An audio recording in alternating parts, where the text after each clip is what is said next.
تواصل عائلة عدنان محتوى العائلي وهي من العائلات القديمة، يعني عائلة كويتية.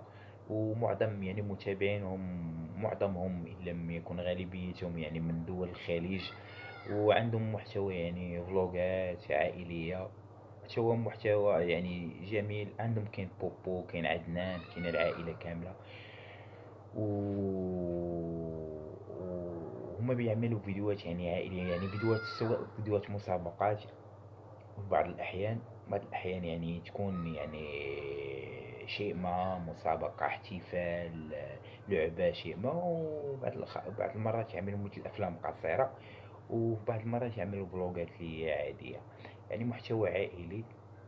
وصاروا مؤخرا يعني ما صارش يعني عندهم زخم يعني كما كان من قبل، يعني كان انتشار أكثر، يعني هذاك الانتشار مثل مبقاش كما كان قبل، يعني الانتشار كأنه قل.